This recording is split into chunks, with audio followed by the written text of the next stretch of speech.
Halo, Assalamualaikum warahmatullahi wabarakatuh.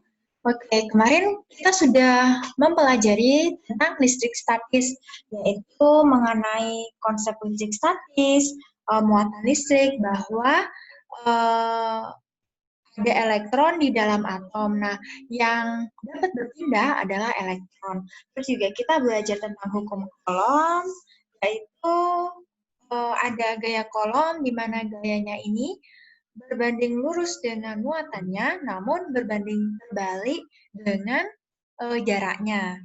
Jadi semakin besar jaraknya, maka gaya kolom yang dihasilkan akan semakin kecil. Namun sebaliknya, semakin dekat jaraknya, maka gaya kolomnya semakin besar. Dan begitu pula pada muatan. Kita juga belajar tentang elektrostatis, di mana elektrostatis ini merupakan alat untuk menguji benda tersebut bermuatan atau tidak gitu. Ya, elektrostatis dapat mengunci atau mengembang gitu, membuka gitu, mekar gitu ya. Terus kita juga belajar tentang medan listrik ya. Jadi medan listrik merupakan gaya gaya kolom yang dihasilkan dibagi muatan ujinya, atau bisa dirumuskan kaki remuk-remuk. Kalau gaya kolom kan kakiku remuk-remuk. Nah, kalau yang medan listrik ini kaki remuk-remuk gitu. Nggak ada kunya. Terus kita juga kemarin belajar tentang beda potensial dan energi listrik. Contohnya pada petir, di mana telat dulu baru petir ya, karena kecepatan cahaya itu lebih cepat atau lebih besar daripada kecepatan gelombang bunyi. Gitu. Dan rumus beda potensial listrik yaitu energi listrik yang dihasilkan dibagi muatan listriknya. Terus kemarin kita juga berbicara tentang kelistrikan pada sel saraf. Jadi tidak hanya pada benda saja, namun di dalam tubuh kita ternyata ada listriknya ya, yaitu ya yang menghantarkan informasi gitu. Jadi untuk membaca sesuatu kita perlu listrik. Jadi yang mengirimkan informasi itu butuh listrik. Ada dendrit, badan sel, akson, neurit, mielin, ada juga nodus Vier untuk bagian sel saraf, yang berhubungan dengan listrik. Terus kemarin kita juga belajar hewan-hewan apa saja yang dapat penghasil listrik. Ada ikan belalai gajah, di mana dia itu memiliki ribuan sel elektroplexnya gitu, di bagian ekornya ya. Nah, ada juga ikan pare listrik, di mana dia mampu menghantarkan listrik sebesar 220 volt. Ada juga hiu kepala martil, yang mana dia ini memiliki kemampuan mendeteksi sinyal listrik. Nah, untuk apa? Untuk mengetahui letak mangsanya. Ada echidna yang kayak duri-duri gitu. Nah, dia itu kayak punya mulut yang moncong, mulut atau apa gitu ya. Nah, mulut yang moncong yang memanjang ini tuh memiliki fungsi untuk mengirim sinyal-sinyal listrik dalam menemukan serangga atau mangsanya. Jadi dia itu memiliki elektroreseptor ya. Ada juga belut listrik. Jadi dia itu bisa menghasilkan kejutan ya, kejutan tanpa lelah selama 1 jam. Jadi kalau misalnya ada manusia yang kena belut listrik ini bisa dapat menyebabkan meninggal dunia atau kematian. Ada juga lele listrik, di mana dia ini dapat ditemukan di Afrika yang dapat menghasilkan listrik sebesar 350 volt. Dan juga ada penggunaan listrik statis dalam teknologi, yaitu ada pada cerobong asap, di mana asap yang dikeluarkan pada cerobong asap ini merupakan asap yang bersih gitu. Asap yang kotor ini ada dihambat. Asap yang kotor itu ditarik gitu sama listriknya. Lamanya ini ada kawatnya, di mana partikel abu yang bermuatan negatif akan ditarik oleh plat logam yang bermuatan positif, sehingga abu yang dikeluarkan membentuk jelaga yang mudah dibersihkan. Jadi termasuk asap bersihnya. Ada juga dalam pengecatan mobil, itu menggunakan pemanfaatan listrik statis, dan juga ada fotokopi. Nah, sekarang kita belajar apa? Yang tahu ya, ini di depan udah nongol ya, udah nongol judulnya. Kita akan belajar tentang listrik. Nah, kemarin kan listrik statis tuh. Nah, sekarang kita belajar tentang listrik dinamis. Listrik yang bergerak itu apanya sih gitu.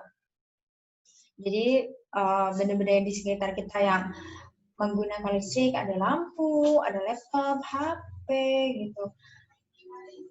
Itu dapat bekerja apabila ada arus listrik.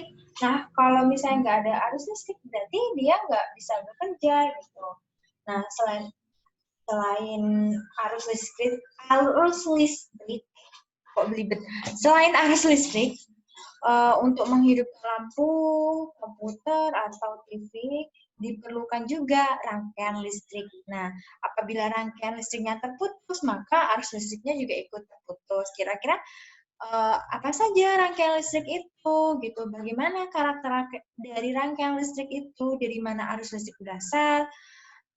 Dan kira-kira di rumahmu itu menggunakan rangkaian seri atau rangkaian paralel? Nah, kita akan membahasnya di materi ini. Ini ya. Yang sekarang kita akan belajar tentang aliran elektron pada suatu konduktor yang disebut dengan listrik dinamis dan pemanfaatannya. Nah, masih ingat kan siapa yang penemu lampu? Yaitu Thomas Alva Edison. Di mana ada juga teknologi kelistrikan yang ditemukan oleh Ørsted dan Faraday. Langsung saja ya kita masuk ini. Jadi ada penghubung sama aliran arus listrik. Secara umum, aliran arus listrik ini bersumber dari pembangkit listrik gitu. Jadi pembangkit listrik itu kan macam-macam. Ada kalau di Jawa Timur itu kan ada PLTU. PLTU jadi pembangkit listrik tenaga uap.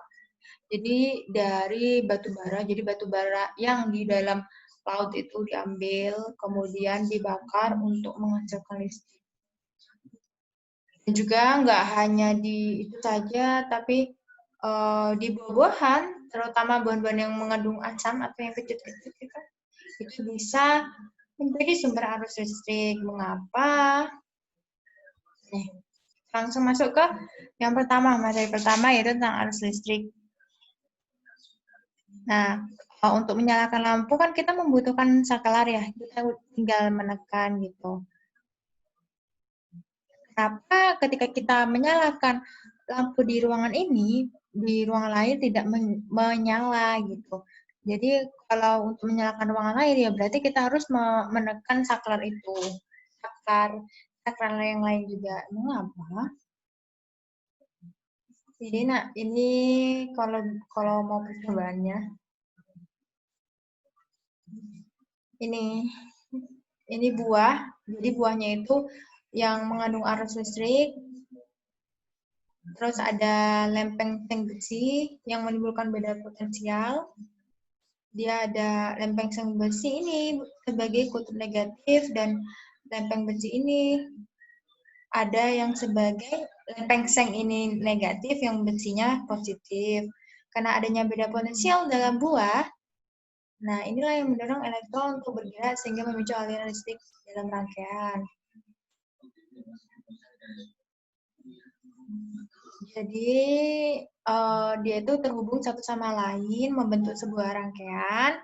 Nah, rangkaiannya ini disebut dengan rangkaian tertutup. Di mana rangkaian tertutup ini akan menghasilkan nyala lampu. Jadi di sini banyak percobaannya ya. Jadi harus ada kabelnya juga untuk menyalurkan ya. Kalau pada rangkaian listrik tertutup, saklar tertutup atau posisi on, arus listrik akan mengalir dan lampu menyala. Jadi ini ya, arus listrik. Nah, kenapa arus listrik mengalir? Jawabannya karena pada ujung-ujung rangkaian ada beda potensi listrik yang diberikan oleh baterai sebagai sumber tegangan. Jadi harus ada beda potensialnya itu dari buahnya ya. Ujung kawat penghantar memiliki banyak elektron dan dapat dikatakan memiliki potensial listrik yang rendah, sedangkan ujung kawat penghantar lainnya memiliki sedikit elektron. Arus listrik mengalir dari potensial tinggi ke rendah, sedangkan arah aliran elektron dari kutub negatif ke kutub positif. Jadi kalau misalnya baterai itu ya mengalirnya itu dari negatif baru ke positif gitu.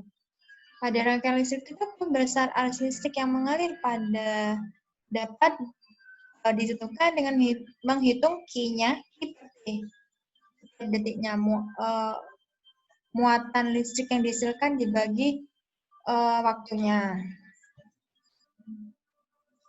Hal ini karena besar arus listrik I-nya yang mengalir dalam satu rangkaian tertutup sebanding dengan besar muatan listrik yang mengalir pada setiap detik. Jadi ini ya rumusnya. Bagaimana sih rumus menghitung arus listrik? Jadi muatan listrik yang dihasilkan dibagi dengan waktu. Ini misalnya contoh soalnya. Ada arus listrik sebesar 5 mA mengalir pada suatu kawat penghantar selama 0,1. Berapakah besar muatannya? Tinggal dibalik aja ya. I-nya yang diketahui, T-nya diketahui, yang ditanyakan Q. Berarti T-nya dipindah ruas di sini, dari dia dibagi, kalau pindah ruas jadi kalikan. Berarti kuat arus listriknya dikali dengan waktu yang dibutuhkan gitu. Jadi 5 mA dikali 0,1 sekon. Nah, karena ini masih miliampere, maka harus dikonversikan terlebih dahulu ke ampere. Miliampere ke ampere itu kan naik berapa? Naik 3 ya. Ini 5 kali 10 pangkat min 3, atau bisa kalian tulis seperti ini, 0,005 ampere, baru nanti dikali 0,1. Jadi hasilnya 5 kali 10 pangkat min 4. C ini kolom ya. Ada juga hantaran listrik. Seringkali kita mendengar bahwa listrik dapat mengalir pada kabel. Nah, apa yang mengalir dan bahan apa yang dapat dialirkan listrik gitu. Pernyataan bahwa listrik mengalir sebenarnya berkaitan dengan muatan yang berpindah. Jadi listrik yang mengalir itu maksudnya muatannya yang berpindah gitu. Sebab perpindahan elektron pada bahan akan menghasilkan arus listrik yang arahnya berlawanan dengan arah elektron tersebut. Jadi ini konsepnya ya. Ini harus konsep yang kalian catat bahwa perpindahan elektron ini akan menghasilkan arus listrik yang arahnya akan berlawanan dengan arah perpindahan elektron tersebut. Gitu. Bahan-bahan apakah yang dapat, nah ini ada percobaan lagi. Sering kita melihat orang menggunakan kabel untuk menghantarkan listrik dari suatu ujung kabel ke ujung lainnya. Mengapa menggunakan kabel?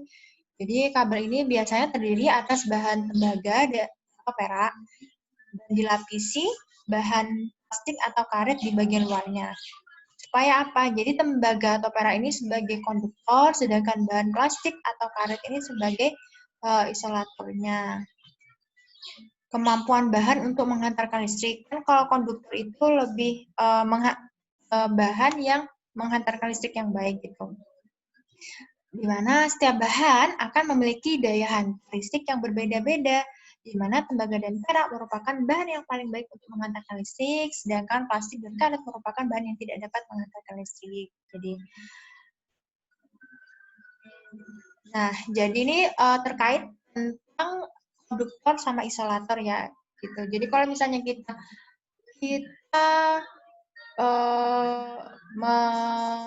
mau mencolokkan charger atau yang berhubungan dengan listrik, Langkah lebih baiknya kita menggunakan sandal gitu, karena sandal merupakan isolator gitu ya. Jadi bahan yang tidak dapat menghantarkan listrik itu.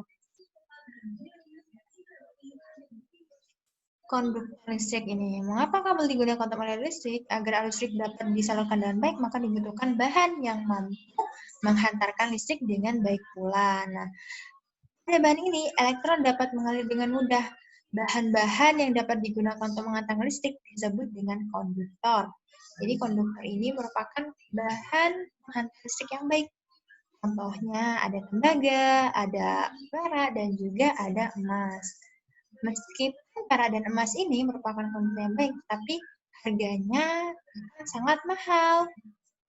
Nah, kabel di rumah-rumah biasanya itu menggunakan bahan dari tembaga. Ini contohnya ya.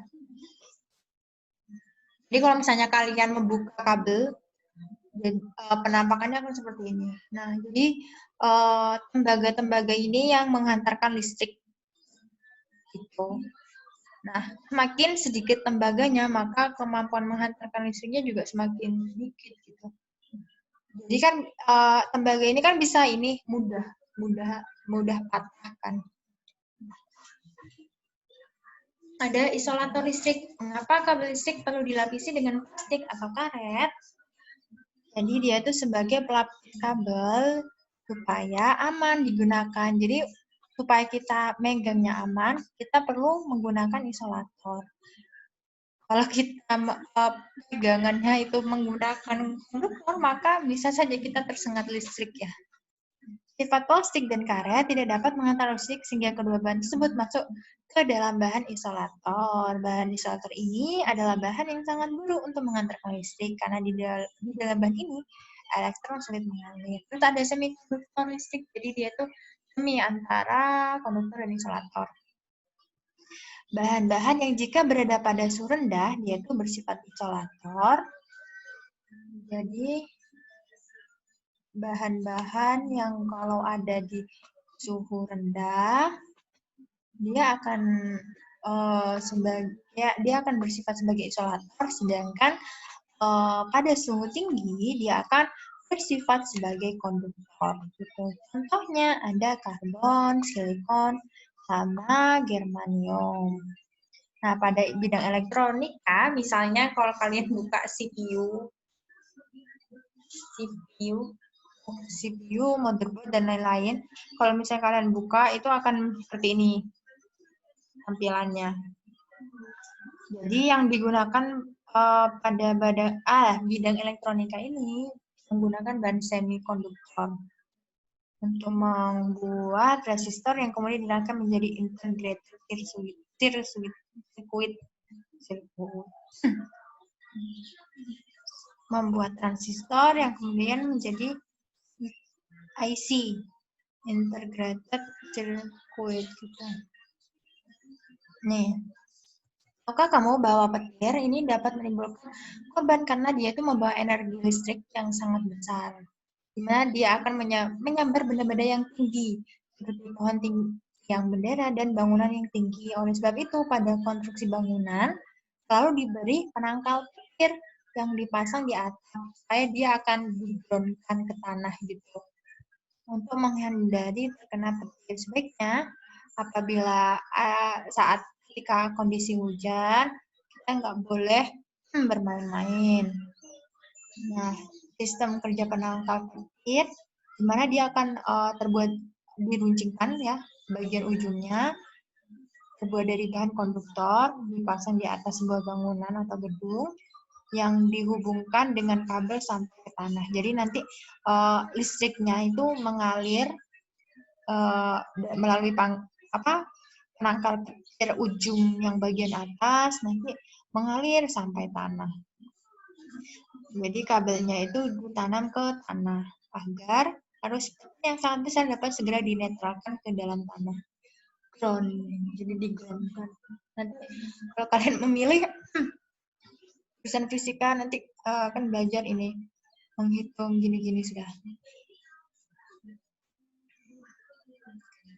Oke, nanti kita akan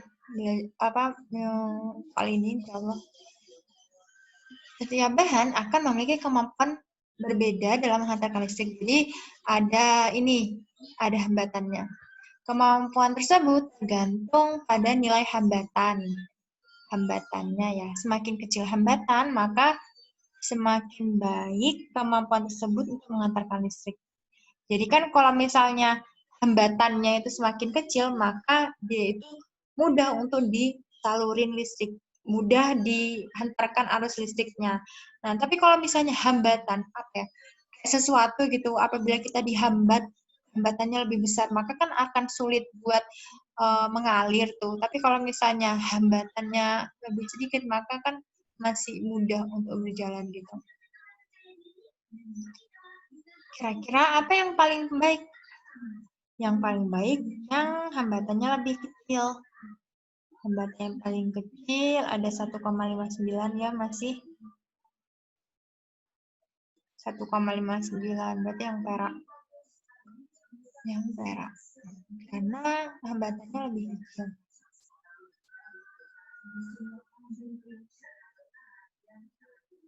Ini apa? Oh, menyelidiki pengaruh panjang dan luas penampang. Ini harus ada ada alatnya, multimeter. Jadi kan ada alat ohmmeter, ampermeter, voltmeter. Nah, kalau multimeter itu kayak gabung. Jadi semua kalau pengen nyari ohmmeter ada, ampermeter ada, voltmeter ada gitu. Ini besar hambatan setiap jenis kawat. Jadi setelah melakukan percobaan dapat kita simpulkan bahwa besar hambatan setiap jenis kawat yang panjang satu satuan panjang per satuan luas penampang itu rumusnya bisa ditulis seperti ini gitu. Jadi hambatan ini akan besar apabila luas penampangnya kecil gitu.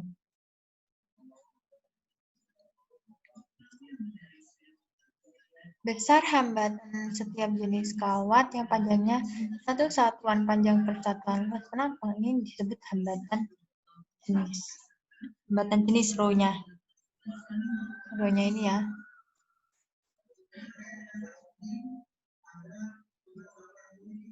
Nah, ada rangkaian listrik. Nah, mengapa ada sebuah saklar yang dapat digunakan untuk menyalakan beberapa? Jadi, ketika kita menyalakan satu saklar, semua lampu itu hidup. Tapi ada juga yang setiap lampu itu saklarnya berbeda gitu. Itu kenapa? Karena dia memiliki rangkaian listrik gitu. Menyala atau tidaknya lampu listrik tergantung pada rangkaian listrik. Jadi ini harusnya kita melakukan percobaan.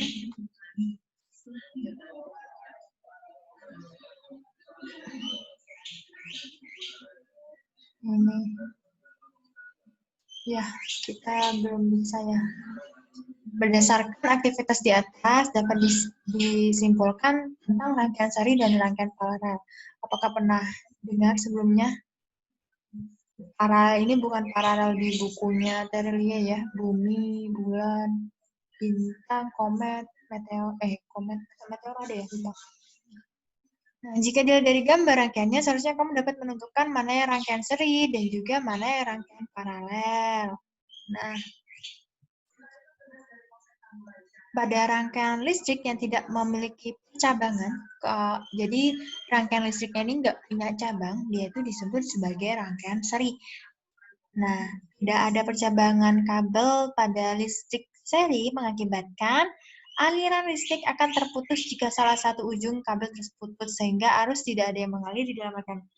Jadinya yang dapat menyalakan satu saklar menyalakan seluruhnya berarti lampu tersebut itu menggunakan rangkaian seri. Nah, kalau misalnya di saklarnya mati berarti semua lampu mati. Nah, kalau rangkaian listrik yang memiliki percabangan yaitu namanya paralel. Jadi pada rangkaian paralel ini biasanya digunakan di dalam rumah kita, di mana setiap lampu itu memiliki satu saklar gitu. Apabila salah satu ujung kabel terputus, maka arus listrik akan mengalir pada kabel lainnya yang masih terhubung dan beberapa lampu lainnya akan tetap menyala. Jadi kalau misalnya kita malam kan bisa menghidupkan semuanya tuh, lampu ini gitu. Nah, misalnya lampu terasnya tetap dihidupin, tapi lampu di dalam rumahnya dimatiin. Nah, itu kan tidak akan mengakibatkan lampu teras mati gitu, karena sakarnya berbeda. Gitu. Dapatkah kamu jadi coba perhatikan di dalam rumahmu di dalam rumahmu itu menggunakan rangkaian apa saja gitu. Nah, ini percobaan lagi ya. Ya ampun, banyak percobaan. Terus tentang karakteristik rangkaian listrik, ada hukum Kirchhoff. Nah, itu biasanya Kirchhoff, tapi kita manggilnya itu hukum Kirchhoff gitu. Mobil yang masuk dari jalur utama akan berpisah di persimpangan jalan dan menuju tujuan masing-masing. Jumlah mobil yang masuk dan yang keluar jalur akan tetap sama. Hal ini juga berlaku pada listrik. Nah, ini ya. Jadi mobil yang masuk itu sama dengan mobil yang keluar gitu. Nah, dia ini ngomong kalau di dalam listrik, di dalam hukum Kirchhoff ini, besar arus listrik yang masuk ke dalam titik cabang kawat akan sama dengan besar arus listrik yang keluar. Jadi, misalnya yang masuk mana nih? I5, berapa I1, I4 itu besarnya akan sama dengan yang keluar I3 sama I2. Ini contoh arus kendaraan di bundaran HI. Secara sistematis, rumusnya hukum Kirchhoff, jumlah I masuk sama dengan I keluar. Jika diketahui besar arus I1-nya 2A, I2, I3-nya 4, dan I4-nya 5, maka besar I5 yang masuk kan 1, 4, 5. I2-nya yang keluar I2 sama I3. I1-nya tadi 2, I2, 3-nya 4, berarti 4 tambah 4, 8. I4-nya 5, sama 1, 7, 8 dikurangi 7 berarti 1 gitu. Jadi besar arus listrik yang mengalir adalah 1 ampere. Paham dari sini? Jadi tinggal masukin angkanya aja, kemudian langsung dicari I5-nya berapa gitu. Masih dengan operasi hitung plus min. Jadi masih mudah. Pada suatu rangkaian listrik, hambatan listrik juga dapat dipasang secara seri dan juga paralel pada lampu dan juga baterai. Pola pemasangan hambatan listrik ini ternyata juga memengaruhi besar arus listrik yang mengalir pada suatu rangkaian listrik. Tahukah kamu mengapa? Nah, jadi ini ya, pada rangkaian hambatan listrik seri. Jadi berbeda rumusnya untuk rangkaian hambatan listrik yang dipasang secara seri dan juga yang dipasang secara paralel. Kalau di hambatan listrik secara seri, V totalnya ini merupakan penjumlahan dari V yang ada. Gitu. Nah, menurut hukum Ohm, besar arus listrik itu berbanding terbalik dengan hambatannya, namun berbanding lurus dengan potensialnya. Jadi rumusnya V sama dengan V bagi R atau V sama dengan IR. Jadi kalau misalnya pengen cepat, ya rumusnya VIR gitu. Ngafalinnya gitu ya. Nah, dia kan ngomong bahwa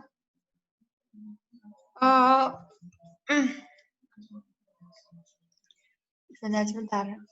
Dipahami ya, karena ini lumayan sulit. Jadi ini ada V, ada tegangan total, dan ini ada R1, dan ini ada R2. Nah, untuk menghitung berapa tegangan totalnya, maka kita menggunakan rumus ini. VIR ini, IR. Jadi, IR, kuat arus listrik yang masuk di hambatan R1 dikalikan, dijumlahkan dengan kuat arus listrik yang masuk di hambatan kedua. Jadi dijumlahkan seperti ini. I dikali R1 hambatan 1 ditambah I dikali R2 atau kuat arus listrik dikali hambatan 2. Nah, karena I-nya sama bisa dikeluarin jadi R1 ditambah R2.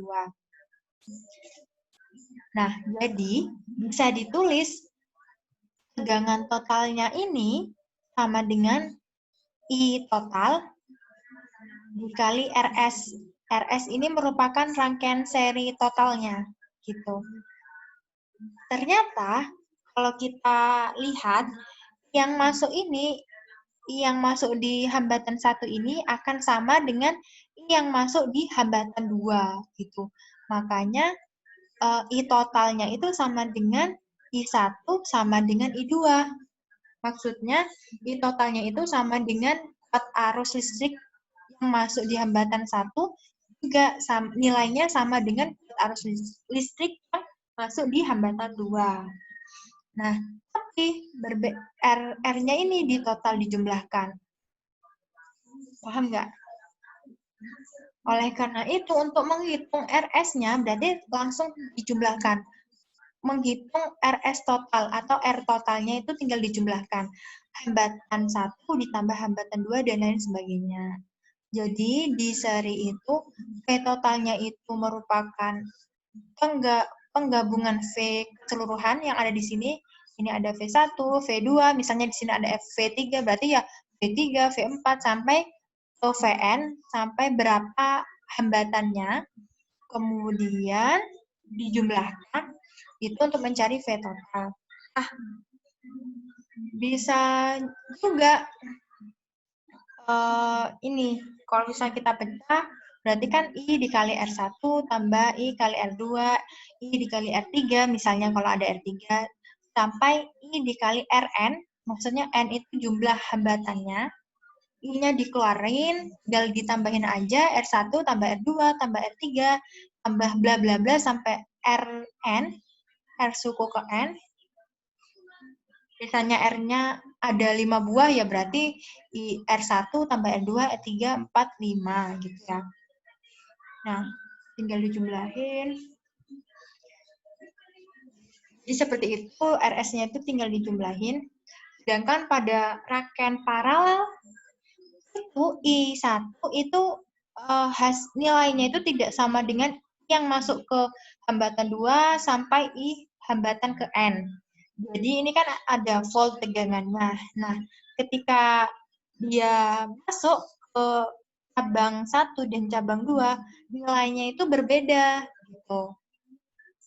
Yang satu ini akan berbeda dengan I2 dan pasti nilainya juga akan berbeda ke I totalnya. Gitu. Nah, untuk menghitung I-nya menggunakan rumus hukum Ohm tuh. Hukum Ohm masih ingat rumusnya? PIR. Nah, untuk menghitung I-nya berarti tinggal V dibagi R. Harusnya V dikali R. Nah, R-nya pindah ruas ke bawah, maka I sama dengan V per R. Gitu. Nah, jadi untuk menghitung I totalnya itu, ingat hukum Kirchhoff yang masuk sama dengan yang keluar. Berarti I totalnya ini atau yang di sini sama aja ya, yang masuk sama yang keluar itu penjumlahan dari I percabangannya. Jadi di sini misalnya ada I1, I2, ada juga percabangan ketiga, keempat, kelima, sampai percabangan ke N, banyaknya, tergantung gambarnya ya. Maka tinggal dijumlahin aja. Berarti I totalnya I1 tambah I2 tambah bla, tambah bla gitu sampai IN. Nah, masukin rumus yang awal tadi. Berarti V per R1 tambah V per R2 tambah V per R3 tambah VR4 sampai V per Rn. Nah, karena V-nya ini sama, jadi kalau di hambatan paralel, rangkaian listrik paralel, V-nya ini, V totalnya ini sama dengan V yang ada di hambatan 1 sama dengan yang ada di hambatan 2 sampai percabangan berikutnya gitu. Kalau misalnya ada ya. Karena ini hambatannya ada 2 berarti ya hanya 2. Berarti V totalnya ini sama dengan di hambatan 1 sama dengan hambatan 2. Karena nilainya sama, maka bisa dikeluarin. Jadi tinggal 1 per R1 ditambah 1 per R2. Ya, jadi berarti bisa ditulis V totalnya itu sama dengan V total dibagi RP. RP ini rangkaian paralelnya. Itu ya. Maka dapat untuk mencari RP bisa dirumuskan 1/RP ini sama dengan 1/R1 ditambah 1/R2 tambah 1/R3 tambah seterusnya sampai 1/R ke N gitu. Untuk mencari RP-nya ya. Paham kan sampai sini guys? Gitu. Ini nggak ada contoh soalnya. Ya ampun, nggak ada contoh soalnya. Misalnya yang ini deh. Oh, ini nggak ada ininya. Biasanya ini. Hitung hambatan pengganti. Hambatan pengganti tadi. Mana deh? Yang tadi itu ya.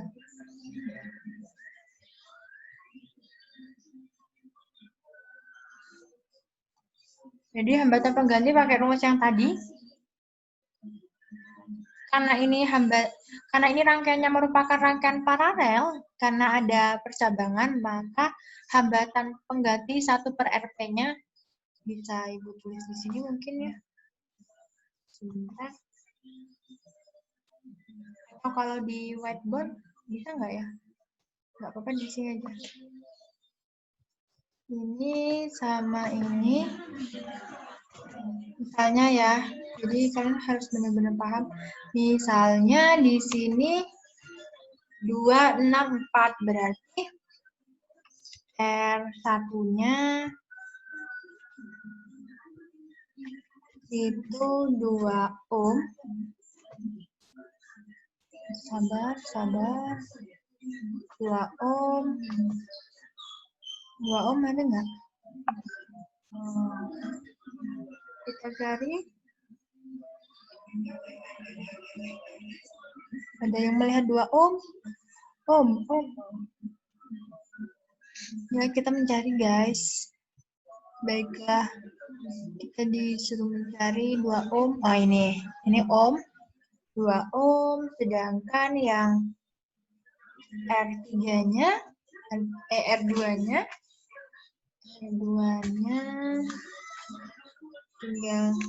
tinggal ganti aja ya. Ini ada R2-nya ada 6, yang ini ada 4, ini R2,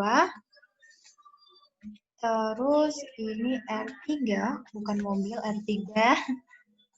Kemudian disuruh cari rangkaian hambatannya.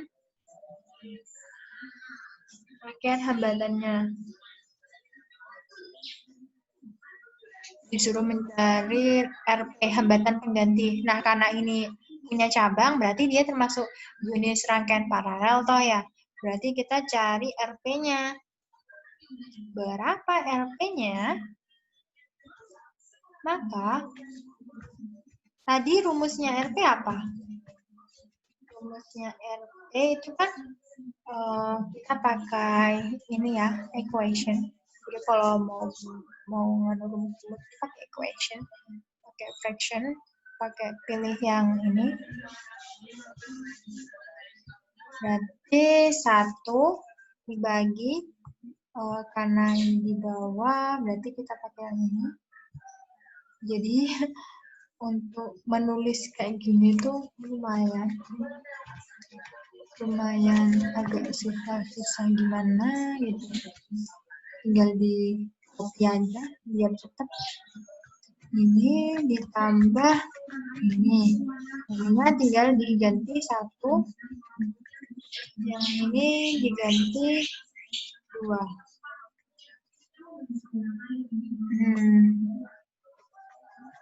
Setelah itu kita langsung masukin nilainya. R1-nya berapa? R1-nya tadi 2. Oh, ini ditambah. Jangan lupa ini ditambah sampai Rn kan ya. Berarti Rn-nya itu 3. Karena adanya sampai 3 aja. Ini ada 3. Berarti yang ini ada 6. Yang ini ada 6, 4 ya. Nah, kalau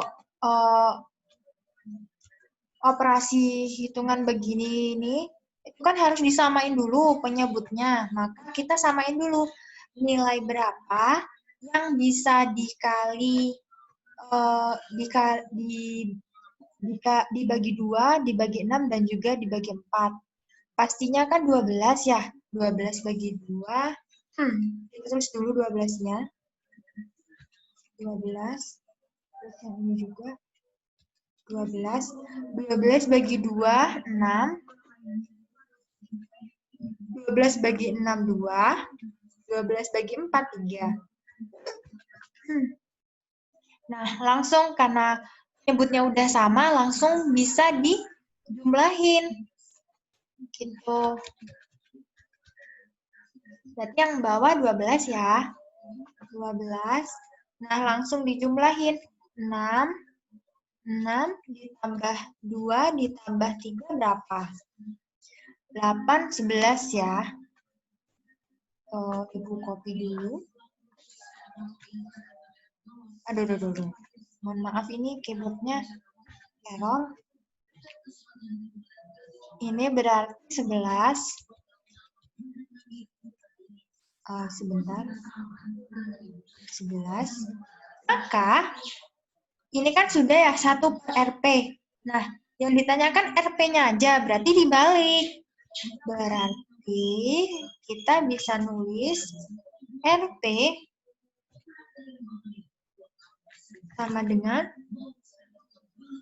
pakai ini aja deh, pakai equation aja, biar rapi. Maka, RP-nya, RP, tinggal dibalik aja ya. Ditukar posisinya. RP sama dengan 12 dibagi 11. Kan soalnya tinggal dibalik. 12 dibagi 11, jangan lupa satuannya. Ini ada nggak ya? Apakah kalian melihat? Kok Ibu sepertinya tidak melihat? Baiklah, kita ke simbol AJ. Nah, Nah, seperti ini. Jadi ini hasilnya.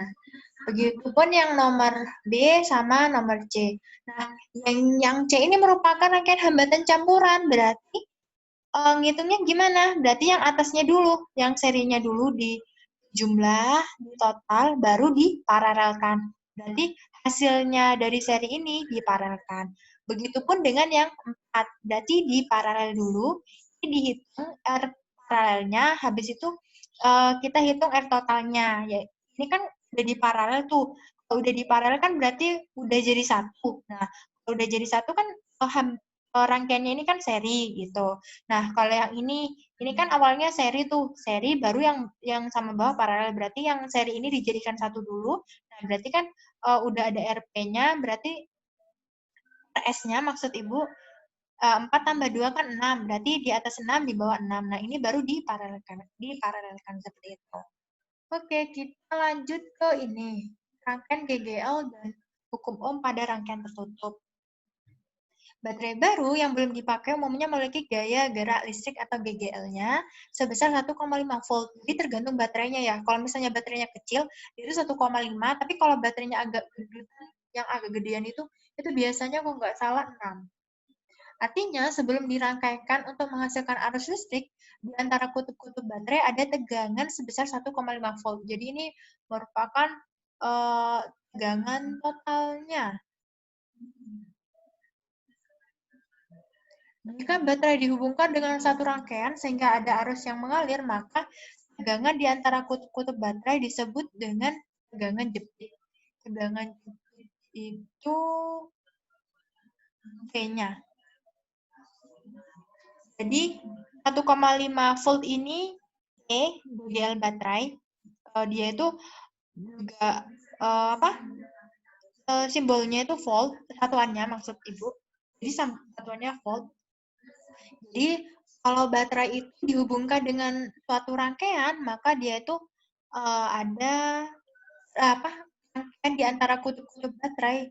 itu ada tegangan jepit atau V-nya ya. Perbedaan besar GGL dan tegangan jepit baterai terjadi karena adanya hambatan dalam pada baterai. Jadi di sana kenapa kok ada GGL, ada juga tegangan jepit. Nah, adanya tegangan jepit ini karena adanya hambatan dalam. Jadi di dalam baterai itu ada hambatannya. Nah, hambatannya itu kan nggak hanya di rangkaiannya saja, tapi di dalam sumber listriknya atau baterainya itu juga ada hambatan dalamnya gitu. Menurut hukum Ohm, besar kuat arus yang mengalir pada rangkaian tertutup adalah I sama dengan E per R plus R. R kecil ya. Ini R besar ditambah R kecil. Jadi R-nya itu, R totalnya itu dijumlahkan, R besar ditambah R kecil. E-nya ini kan satuannya volt ya. Nah, hingga kalau misalnya di sana ada besar tegangan jepitnya menjadi I dikali R sama dengan E dikurangi I kecil dikali R kecil gitu. I kali R ini kan merupakan rumus VIR ya, berarti bisa ditulis V. Paham nggak? Nah, V itu kan tadi V sama dengan I kali R. Nah, jadi I kali R-nya ini diganti dengan V sama dengan E min I kali R gitu. Elemen listrik yang sama dipasang secara seri dapat dihitung dengan menggunakan rumus ini. Jadi kalau misalnya ini sumber listriknya, misalnya nggak hanya satu baterai, misalnya ada 2 atau 3 baterai. Nah, ini bisa dihitung, tinggal dijumlahin aja. R-nya juga ya. Sehingga besar kuat arusnya adalah I sama dengan N kali E sumber arus, voltnya sumber arus, N-nya ini banyaknya sumber arusnya, per R ditambah N kali R. R hambatan jepit ya. Hambatan dalamnya. Jadi bagaimana jika elemen yang dipasang secara paralel? Jadi kalau secara paralel berarti R paralel, R-nya berarti harus dihitung dulu secara paralel gitu. Ini nanti sebagai tugas ya. Yang ini sama yang tadi. Sumber arus listrik. Listrik adalah energi. Sehingga ada hukum kekerasan energi. Untuk menghasilkan listrik, adanya alat yang dapat mengubah energi lain menjadi energi listrik. Secara umum, sumber arus listrik itu ada 2 jenis, yaitu ada sumber arus searah atau DC, direct current, dan sumber arus bolak-balik, atau alternating current atau AC gitu. Ada elemen volta, baterai, dan akumulator adalah sumber arus DC yang dihasilkan dari reaksi kimia sehingga disebut sebagai elektrokimia. Berdasarkan dapat atau tidaknya diisi ulang, sumber arus listrik dibedakan menjadi elemen primer dan juga ada elemen sekunder. Apa yang dimaksud dari elemen primer dan elemen sekunder? Elemen primer merupakan sebutan bagi sumber arus listrik yang tidak dapat diisi ulang ketika energinya habis. Jadi kan kalau aki motor itu kan bisa diisi ulang. Nah, berarti dia termasuk elemen sekunder. Tapi ada beberapa jenis motor yang dia itu termasuk elemen primer gitu. Jadi elemen primer ini sumber arus listrik yang tidak dapat diisi ulang ketika energinya habis. Contohnya seperti baterai kering dan elemen volta. Jadi baterai biasa gitu ya jenis apa ABC atau dan lain sebagainya gitu ya. Dia termasuk elemen primer karena dia itu tidak dapat diisi ulang. Jadi kalau misalnya baterainya habis ya udah habis gitu. Terus kadang-kadang dia bilang kalau misalnya dijemur lewat panas matahari dia tuh kayak bisa ngisi gitu. Itu pernah ibu cobain gitu baterai ibu yang sudah habis terus dijemur gitu, tapi kok nggak ngaruh gitu, apa kurang panas atau gimana, ibu juga nggak tahu, atau memang itu hoax atau gimana, mungkin kalian memiliki pengalaman ya. Elemen sekunder, sebutan bagi sumber arus listrik yang dapat diisi ulang ketika energinya habis, jadi listriknya udah habis, energi listriknya sudah habis, seperti akumulator sama baterai lithium ion gitu. Nah, baterai lithium ini biasa mahal banget ya. Karena kenapa dia mahal ya? Karena kalau misalnya udah habis bisa diisi gitu. Contohnya itu pada HP. HP kita itu merupakan baterai lithium. Jadi dia itu bisa diisi ulang. Jadi bisa di charger, mengisi ulangnya dengan charger gitu. Ini jadi sumber-sumber alusnya elemen volta, ada elemen kering baterai, akumulator aju. Akumulator ini aki ya, solar cell. AC, yang masuk AC itu generator. Kimia listrik. Nah, solar cell itu kan dari matahari. Nah, kan dia dari panas. Nah, panas berarti kalor menjadi listrik. Nah, sedangkan kalau AC dia bolak-balik dua arah gitu. Kalau DC kan satu arah, itu dari gerak ke listrik gitu. Sumber-sumber energi listrik, bagaimana cara membangkit energi listrik yang bisa kita gunakan dalam kehidupan sehari-hari? Apa hanya dari minyak bumi kah dan batu bara saja? Ternyata tidak. Ternyata kita bisa menghasilkan sumber energi listrik itu dari energi matahari, angin, air, dan juga bioenergi. Bioenergi itu kayak misalnya kayak kompos gitu-gitu, kayak kotoran gitu-gitu.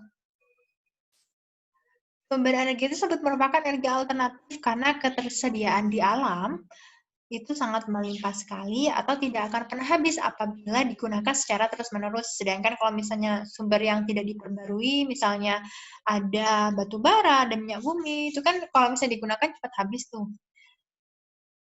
Nah, langsung saja kita ke energi matahari, panel surya ya. Jadi energi matahari merupakan sumber energi terbesar di muka bumi.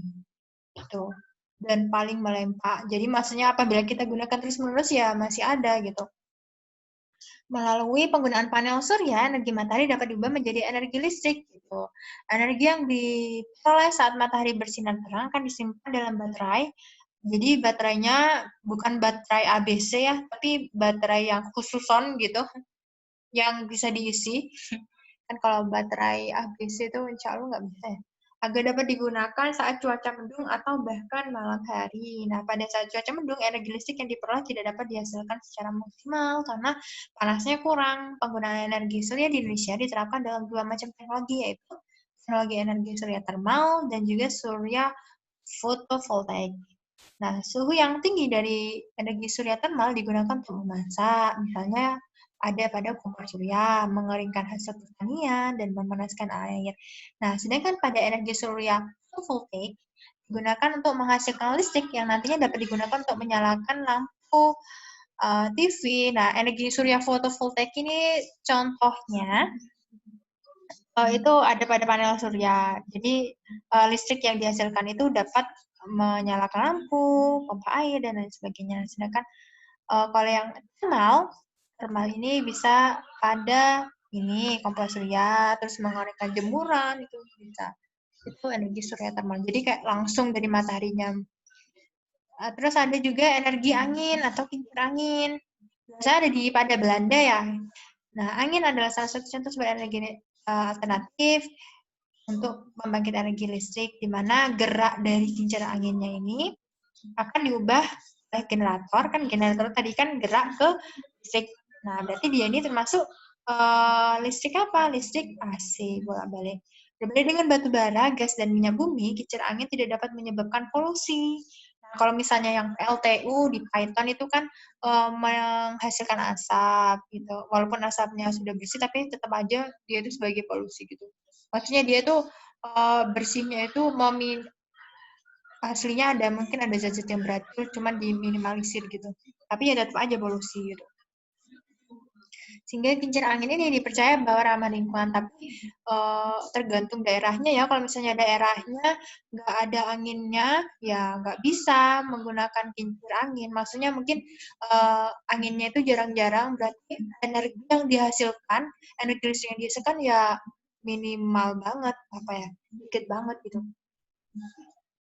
Oleh sebab itu, pada tahun 1930, pemerintah Amerika mulai menggunakan kincir angin sebagai sumber energi listrik utamanya.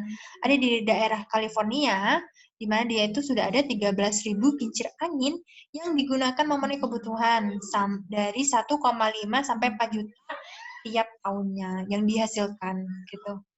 listrik yang ini berarti kincir angin digunakan untuk menyuplai kebutuhan listrik 150 hingga 400 rumah. Lumayan kan? 150. Kalau misalnya kalian mau bikin karya ilmiah gitu bisa lah. Misalnya kalian tahu di mana daerah yang strategis untuk dibangun kincir angin gitu. Kincir angin buat listrik. Nah, nanti kincir anginnya ini disimpan di dalam generator. Disimpan dalam apa? Iya ya. Disimpan yang itu.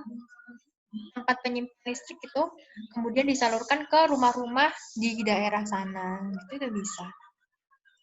Namun ketika tidak ada angin yang berembus, maka tidak akan energi listrik yang dihasilkan, sehingga masih diperlukan sejumlah batu bara, gas, atau minyak untuk memenuhi energi listrik pada saat tersebut. Di California, Indonesia juga telah membangun energi kincir angin, pembangkit listrik kincir angin di Jogja dengan masing-masing 80 kW. Mengenai pembuatan pembangkit listrik tenaga baru yang 250 MW pada tahun 2025.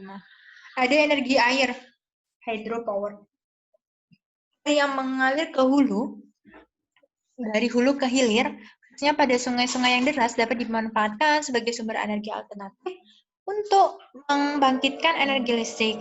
Nah, arus air sungai tersebut, jadi khusus arus yang deras ya, kalau arusnya nggak deras, nggak bisa gitu.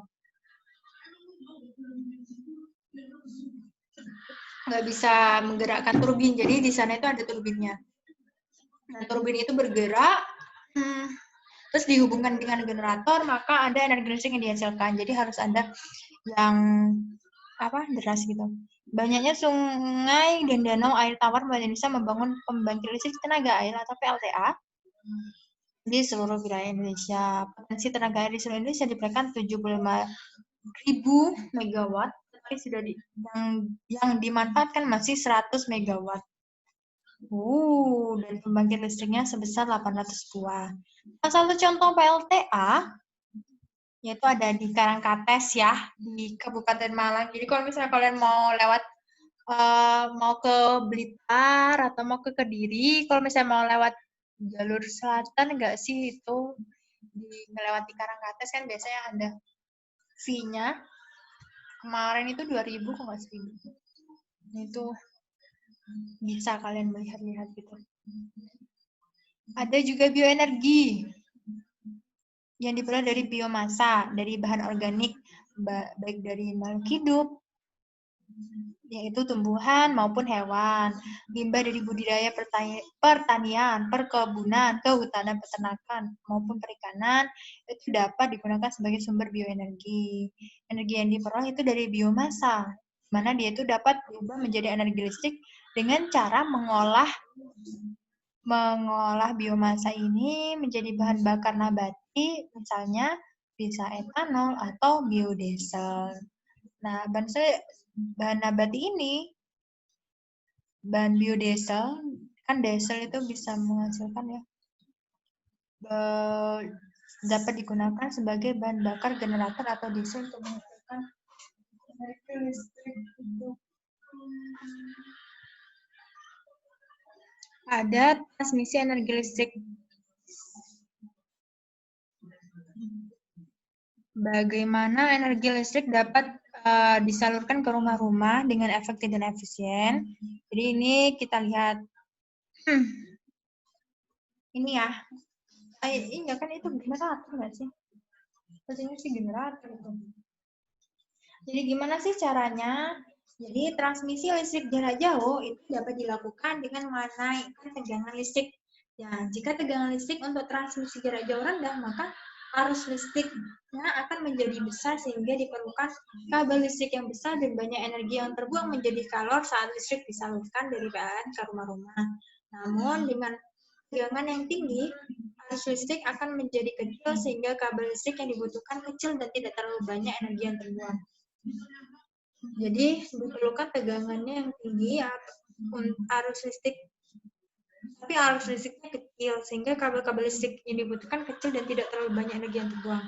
Agar tegangan listrik dari PLN dapat dinaikkan, maka kita memerlukan step up. Nah, ada transformator itu ada dua, ada step up sama step down. Nah, step up itu menaikkan tegangan, kalau step down itu menurunkan tegangan.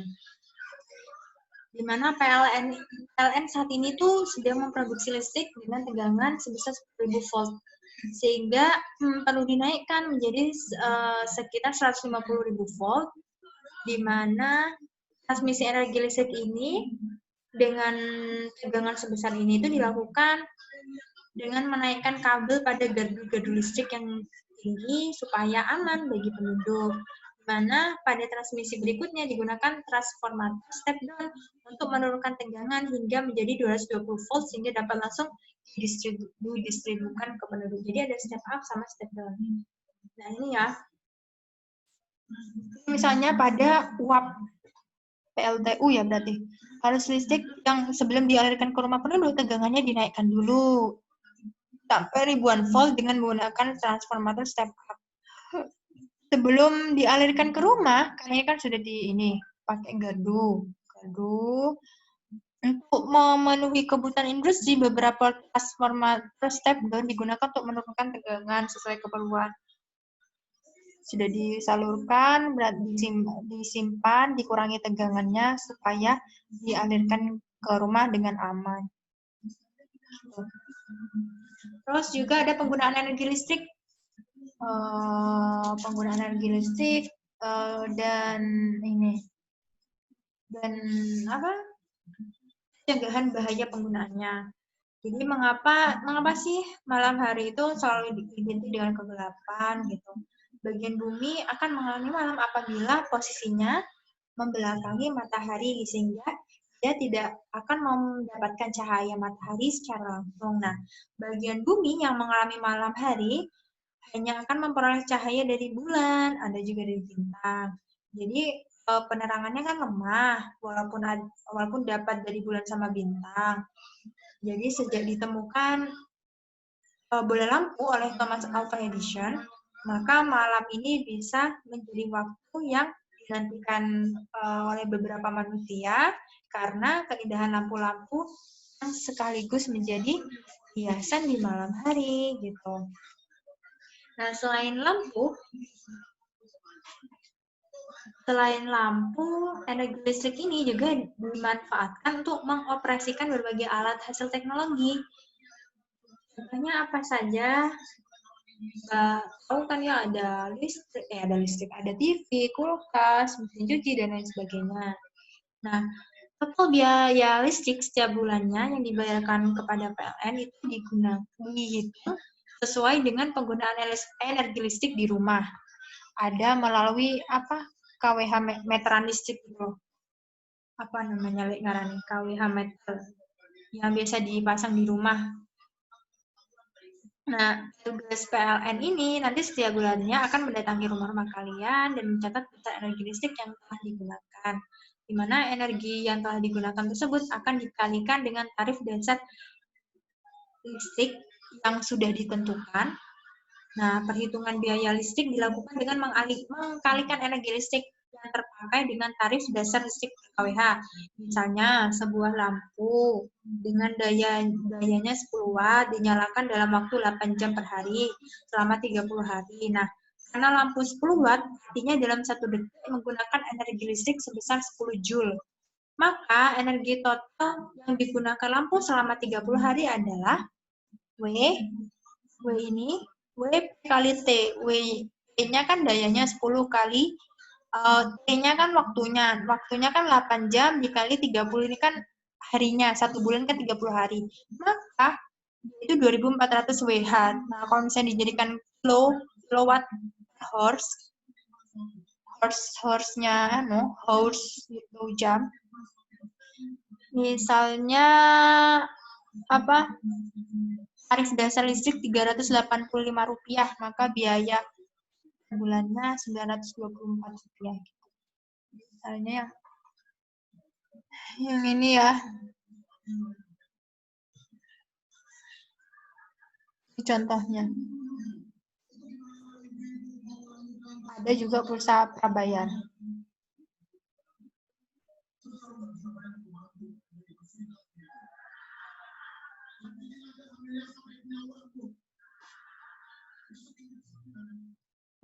Tahukah kamu tentang Thomas Alva Edison? Dia merupakan ilmuwan yang sangat gigih dan pantang menyerah, di mana beliau ini berhasil menemukan lampu setelah melakukan 1000 kali percobaan, hingga pada akhirnya berkat kegigihan dan sikap pantang menyerahnya itu, Edison ini berhasil memegang rekor dengan 1093 paten atas namanya.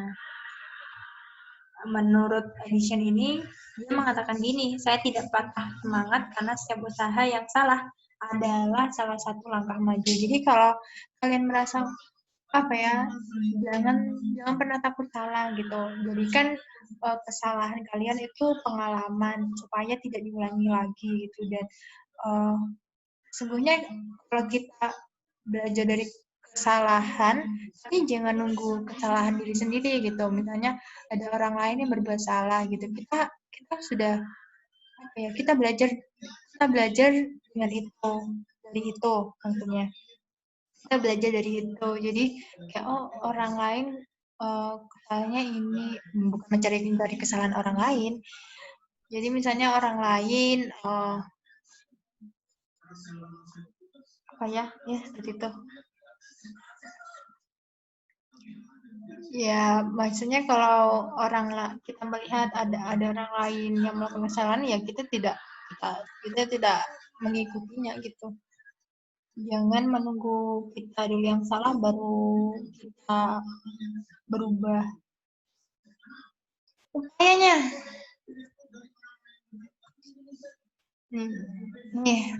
Tahukah kamu betapa bahayanya jika kita coba dalam menggunakan listrik? Salah satunya adalah konslet. Akhir-akhir ini kita sering mendengar bahwa peristiwa kebakaran yang disebabkan oleh konsleting. Tapi tahukah kamu mengapa hubungan pendek arus listrik atau konsleting ini dapat menyebabkan kebakaran? Umumnya, konslet ini terjadi karena adanya konduktor positif dan negatif di dalam kabel yang saling berhubungan satu sama lain. Jadi, konduktor positif dan negatif ini di dalam suatu kabel ini nggak boleh dijadikan satu. Nah, kalau misalnya dijadikan satu, dia akan bakar gitu. Jadi kita harus memperhatikan kutub-kutub listrik ini. Biasanya kan dipisahkan oleh isolator. Nah, konduktor dalam kabel yang saling terhubung tersebut mengakibatkan hubungan pendek sehingga dapat memicu timbul arus yang sangat besar pada kabel dan akan menghasilkan energi panas yang luar biasa dalam waktu singkat. Biasanya energi panas ini disertai dengan ledakan kuat dengan suhu yang tinggi sehingga mampu membakar benda-benda yang ada di sekitar kita. Upaya penghematan energi listrik. Kenapa sih kita perlu menghemat energi listrik gitu? Bukankah energi listrik ini tidak pernah habis walaupun kita pakai gunakan terus-menerus? Ya, coba ini ya, kita diskusi. Nanti ini dibuat KPB.